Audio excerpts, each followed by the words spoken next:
घरामध्ये किती पण वस्तू असू देत आणि दुसऱ्याच्या हातात काहीतरी बघितलं ना तर ते पाहिजेच असतं. पण आता तरी संक्रांत आल्या त्यामुळे पोरं पतंग वगैरे उडवत होती, तर तनीची इच्छा होती की मम्मी मला पण आणून दे. त्याच्या अगोदर ना सकाळ सकाळी तर इथनं तूप लावून चहा आणि चपातीचा बेत होता आज नाश्त्यामध्ये. तनीच्या पप्पांचा MPSCचा पेपर होता, ते जाणार होते. सुट्टी असल्यामुळे मग लवकर उठणं झालं नाही, त्यामुळे म्हटलं भाजीच्या ऐवजी ना चहा आणि त्यांना चपातीच देऊया. त्यांना नाश्ता दिला, त्यांना पाठवलं. त्याच्यानंतर मग आम्ही पण दोघांनी तेच नाश्ता केला आणि मग शेंगदाणे वगैरे फोडलेले होते ते भाजून थंड व्हायला ठेवले.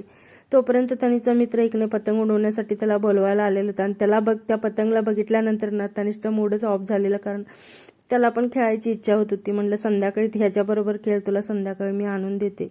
थंड झाल्यानंतर मग लाडू वगैरे बनवून घेतले आणि हे लाडू न तनीच्या पप्पांना आवडतात, त्यामुळे मग थोडं तरी बनवावंच लागतात. तनिषला घेऊन मार्केटमध्ये गेलेले, इथं गाडा होता सोलवण्याचा, हरभरं ओलं होतं ते, मग 2-3 ढाळं घेतलं. त्याच्यानंतर मग तनिषला पतंग घ्यायचं होतं आणि आता संक्रांत आहे त्यामुळे एक नाही इथं हळदी कुंकवाचे वाण भरपूर असे काहीतरी आलेले होते, ते थोडेफार बघितले आणि त्याच्यानंतर मग पतंग वगैरे घेतला त्याला. आणि येताना त्याला खायची काही इच्छा नसते, पण पिण्यासाठी ना त्याला स्प्राईट किंवा काहीतरी ते घेतलंच पाहिजे, ते घेतलं त्याला. आणि घरी आल्यानंतर तनिषच्या पप्पाने एक गिफ्ट भेटलेलं होतं, कॉफी मेकर. पण याचा आम्हाला काही उपयोग काय होणार का नाही माहीत नाही, पण तनिषने खोलून ते बघितलं. त्याच्यानंतर त्याच्यामधले छोटंसं भांडं पण होतं, ते जास्त क्यूट दिसत होतं.